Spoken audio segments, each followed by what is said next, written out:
Hello, I'm Tone Lanzillo, and this is Climate-Duluth. Climate-Duluth is a series of conversations with people in our city who are concerned about and engaged in addressing various environmental and climate change issues. Today, I'm pleased to introduce and welcome Jenna Yeakle with the Sierra Club. Great to have you. Thank you for the invitation. Oh. I'm very happy to be here. Why don't we just begin, if you could tell us a little bit about you joining the Sierra Club and maybe some of the things the Sierra Club is currently working on. Yeah, that's a great place to start. I'm fresh to the Sierra Club and new-ish to the Duluth area. So I joined staff in November of this last year, so coming up on my 3-month mark with the Sierra Club. I'm an organizer with the Sierra Club. My title is Organizing Representative, and what that means is a lot of different things, but it boils down to supporting people power. So empowering folks who want to get plugged in. And the beauty of organizing, I think especially with the Sierra Club, we want the community to define what their goals are, and how they want to be plugged in to environmental justice and climate. Right now, in Duluth, the Sierra Club has its hands in a number of things, but our main priority right now is pushing the state and pushing the Duluth community towards 100% clean and equitable energy. Okay. Okay. In trying to push that, what kind of things have you been trying to develop or work on? Yeah, a lot of it looks like meeting with folks one-on-one. It's a lot of drinking coffee with people and understanding their awareness about energy in Duluth, where their energy comes from, how the cost is distributed. And it's getting folks signed up to create change that they want to see. And what we're hearing is we want a divestment in fossil fuels. So that means saying no to new fracked gas. There's a gas plant that's proposed in Superior by Minnesota Power and Dairyland, Wisconsin. And we're hearing our community by and large saying this is something that we don't want to invest in. How can we redirect that energy, and how can we put pressure on the utilities, but also decision makers, elected officials, politicians here in Duluth to make those changes so that the people of Duluth feel like they have a future that they want. Okay. What led you to the Sierra Club? That's a good question. Okay. So I think I began my environmental curiosities in college. So like age 18, age 19, just beginning to start to ask critical questions. Where does my energy come from? How are the products that I'm using? How does that affect not only my surrounding community, but also the global community? Beginning to question the intersections of environmental issues. I studied sociology and religion, so think theology, philosophy, large social constructs, and that the beginning lens of which I looked at environmental issues was human rights issues. Understanding that our environmental degradation and the extraction and the exploitation that we see today is made by design, and that's a very understanding that through a colonizer framework, Right. So I was very, very passionate about like eco-feminism and living sustainably, and coming at it from a lens of like, this is hurting marginalized folks first and hardest Okay. and worst, and this is something that I really want to get into. And what led me to the Sierra Club is the organization's values on those intersections Okay. that get us to a place where we want to be. Okay. I have to ask you, one term I've heard quite often lately in meetings with women is eco-feminism. Out of curiosity, just how do you define it, or Yeah. yeah, It's been a while. okay, But I think I saw it as an argument against exploitation of land and bodies, thinking of that Western thinking of take, okay, not give and take, right, and reciprocity, okay, and living with, not just living on or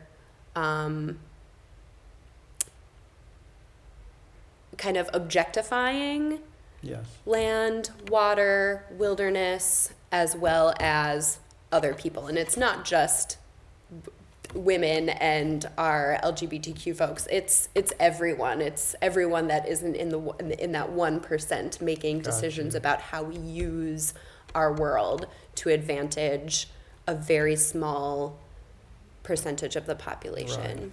right, wow. What have been your impressions of Duluth and kind of the local network of Sierra Club since you've arrived here?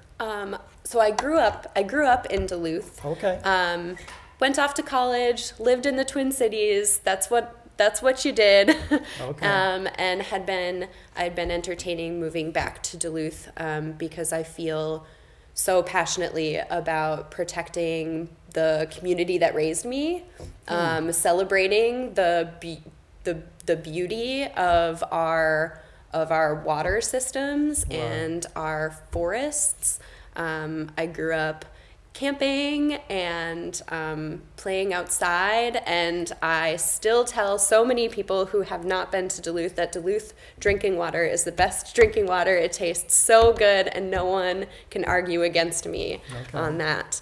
And the Duluth community that the Sierra Club kind of has introduced me to is so diverse and so wide. There are so many individuals, activists, and groups and organizations working on plans and visions of what a sustainable, livable, thriving, vibrant, beautiful Duluth can look like. And everybody has been so welcoming, and really, really excited that there are more and more people wanting to plug in. wow. Locally or regionally, how is Sierra Club like organized, and especially in Duluth, how do people get involved in Sierra Club if they're interested? Yeah, come have coffee with me. That's where I start all of my conversations. The Sierra Club is an organizing organization. So we are built to empower people by connecting people to resources, people to experiences, opportunities to create change. Again, my position as an organizer is to first listen, Okay, understand the landscape, understand an individual's motivations, inspirations, skills, interests, and then we can plug you in. So there are so many ways to be involved. It's as easy as signing a petition saying like, nope, I don't want that, or yes, I want my elected official to hear this perspective, or they need to know the facts on this issue. Okay. That's a very, very easy way to plug in. There are volunteer opportunities to be out in the community, engaging audiences of all kinds. I'm particularly excited to connect with the colleges and the high school students here. I am so inspired by our young people right now, and they are fiery. They know what they want, and there's a lot of energy there to harness and support. Right. Mm-hmm. Wow. Who or what has inspired you in whether it's your studies in college or your work with Sierra Club? Yeah. Where does that inspiration come from? Yeah. I think right now, recently, I have found inspiration in my friends who are new parents, who are navigating what it means to be a parent in the midst of a climate crisis, and that can feel really scary. And it also provides opportunity to have hard conversations about raising a child, growing a family in the midst of chaos and terrible news, and just gives us an opportunity to think about how we want to live, how we want our children to grow up. Mm-hmm. I don't think that it's a cliche statement to say that they're our future. I think that is something that is maybe stated too much, but not really understood. Right. And I'm so motivated to work so hard for the people in my lives who are bringing life into this world, because they represent hope. Right. Mm-hmm. It's interesting when you talk to these new parents. What are some of their thoughts and feelings that you've heard? Mm-hmm. You know, when the conversation about climate change or climate events, what are you hearing from your friends? Yeah, I hear fear a lot, in the recognizing that knowing that their children will grow up in a very different world. Okay. In a very different natural world than they grew up in. There's fear of not being able to leave behind something that they're proud of, because the people in power right now, folks at the top who have the money, who are making all the decisions, that isn't reflective of what I'm hearing and seeing in my new parent friends. Given that you grew up in Duluth and now that you're back here, from what you've observed and seen, what do you think are some of the challenges for Duluth in our region as we move forward? Yeah, I think that a very big challenge for Northeast Minnesota is the current ideological division between the environment versus jobs. Okay. I don't think we should be having that conversation, because that conversation has been framed for us and designed by the utilities and industry, saying like, well, we can't have both. We have to have both. We have to think creatively. We have to think about what it is we really value. We can't drink oil. We can't, we can't grow food and have access to clean and fresh water if we're investing in things that will dirty our future. And that's a very, very big, I think, underlying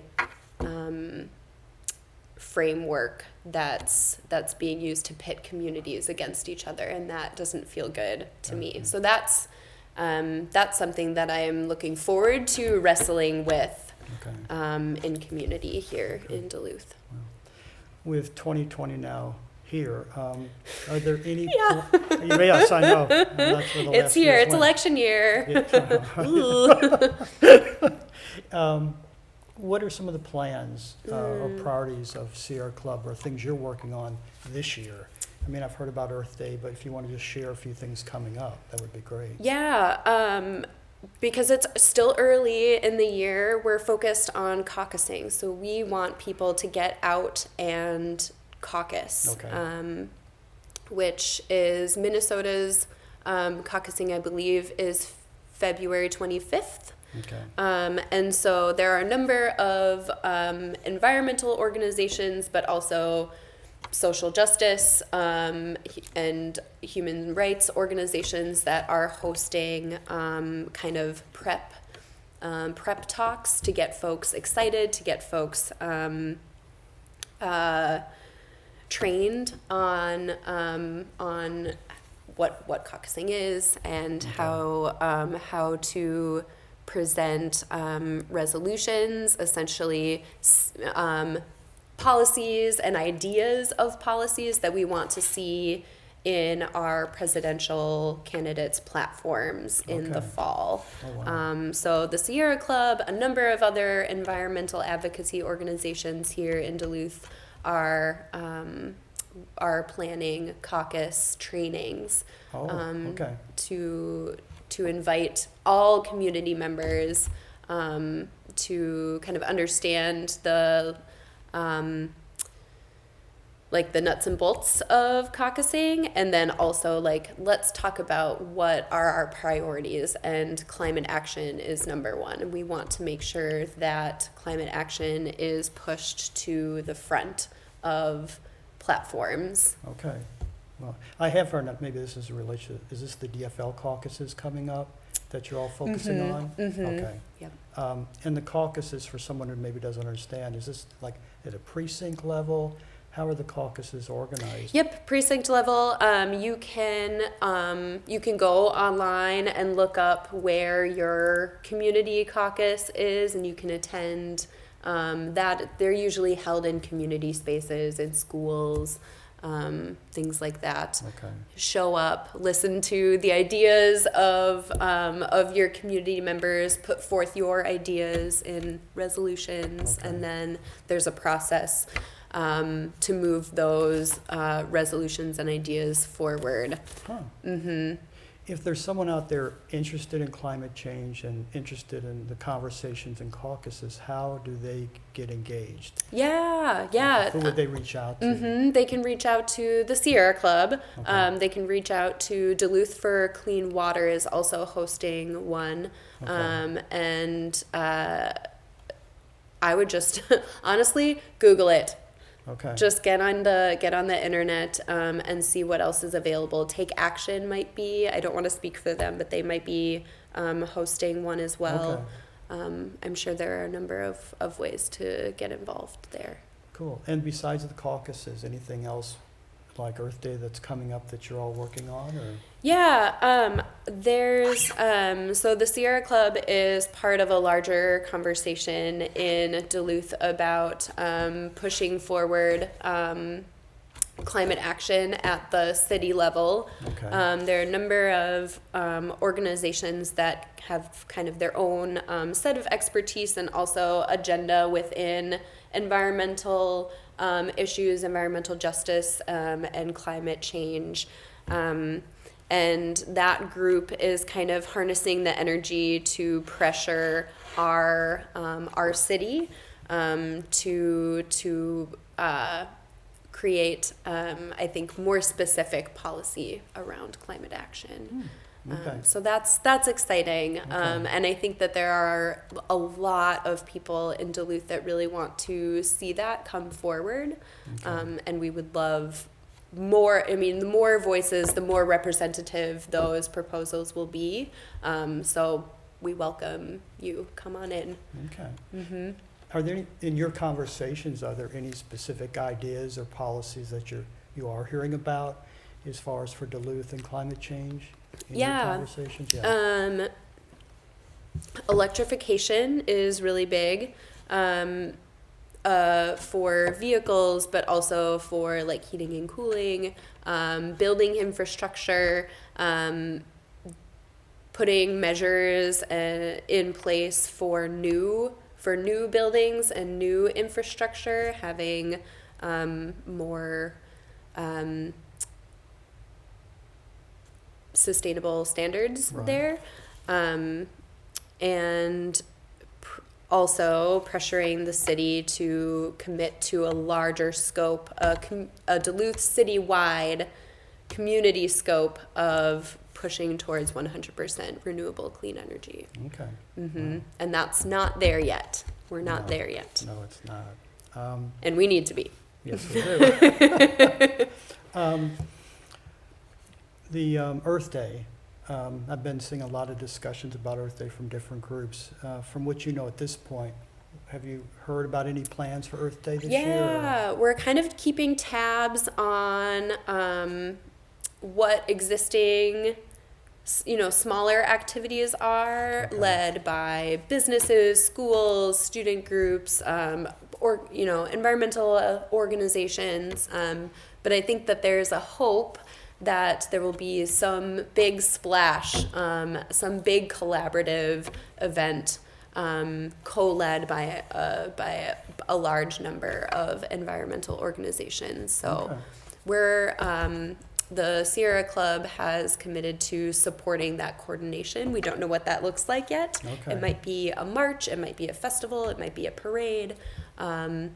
But stay tuned. I'm excited to see again, as an organizer, I'm not here to tell people what to do. I'm here to listen and harness that energy and give direction and support as needed. So, since you've taken on the position with Sierra Club, what are some of the other groups in town that you've had an opportunity to network with or speak with or resource with since you've been in town? Yeah, I think it was one of the first weeks that I was here, Minnesota Interfaith Power and Light and the Sierra Club hosted a really, really nicely attended and well-received legislator environmental forum, where we had Representative Liz Schultz and or Jen Schultz and Liz Olson and Mary Murphy here to speak to environmental organizations. That was great. So MNIPL has been a great partner to work with. We see Minnesota Center for Environmental Advocacy a lot out and about, Minnesota Environmental Partnership, Duluth for Clean Water, Equilibrium 3 has been so great. I'm excited to continue networking, to continue to get to know what other organizations are here and doing work. And again, we're all figuring out how to work together. Everyone brings their set of expertise, whether it's legal, it's policy and advocacy, it's organizing, it's program, services. We all want to complement one another and work together effectively. You mentioned the legislature. Is part of the mandate of Sierra Club to do advocacy with elected officials? Do you find, or? Yeah, we do have, we have a legal program, we have policy folks, that's not me, and the Sierra Club is it's such a large organization, but yeah, that is a component of the organization's work, Yeah. is like taking folks to court, putting Okay. in briefings with the PUC, using our resources to rebuttal, also to shape policy and build relationships with policymakers and put forward agendas that we hope to see in bills. We craft bills with other organizations. Okay. And then there's like outdoor programming and volunteerism and then organizing and advocacy, getting folks to sign petitions, to show up to hearings, to contact their elected officials or their utilities, letter writing, door Right. knocking, all of that good stuff. Yeah. Yeah. You made a comment about young people, which I totally agree with as far as their energy and enthusiasm in Duluth. Since you've been here, what high schools or colleges have you had a chance to reach out to? Yeah, St. Scholastica and UMD both have very strong sustainability departments, and I'm really looking forward to establishing relationships there. Okay. Because they have students that are not only excited and enthusiastic about this work ahead, but they're also doing that work. They're doing research projects. They're out in the community, Okay. learning how they might eventually shape our green economy. Right. Yeah. Wow. Looking forward to connecting with high school students. Friends of the Climate is a smaller group here, and they're wonderful. Yeah. Izzy Lederman is like our Greta Thunberg here in Duluth. She's really wonderful. And I hope that in my position, we can identify more Izzies in Duluth, Right. and elevate their voices and make sure that decision makers are actually hearing them. Okay. Since you've gotten involved in this, I love to ask this of all my guests. Is your personal life changed because of your interest in the environment, climate change? Or have you found that your personal life has changed in any way? Your lifestyle? Yeah, I think talking about lifestyle gets tricky because I think that there are very large disparities in who can participate in sustainable living and who cannot, and who is even branded in the media as being green living or so there's point. I mean we can talk about that piece Right. of it, but yes, I care very deeply, and even though maybe my purchases of like shampoo without like bar shampoo, or going to the co-op or biking everywhere, like that's just a drop. Right. That's just a drop.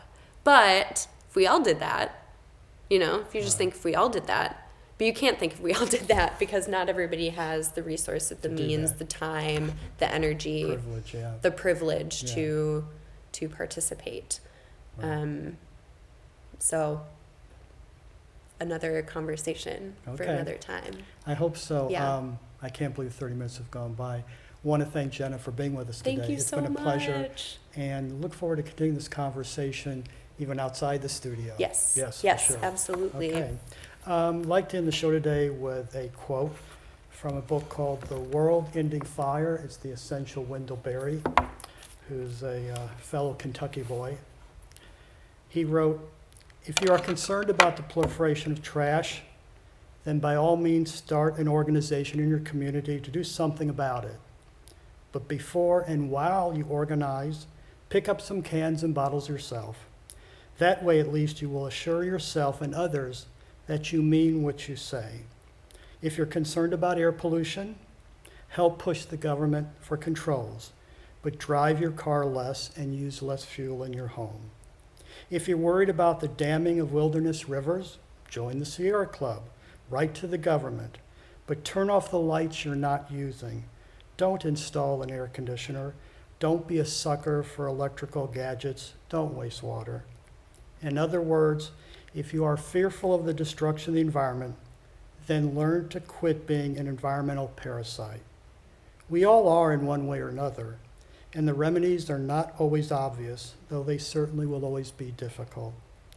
They require a new kind of life, harder, more laborious, poor in luxuries and gadgets, but also, I'm certain, richer in meaning and more abundant in real pleasure. Take care.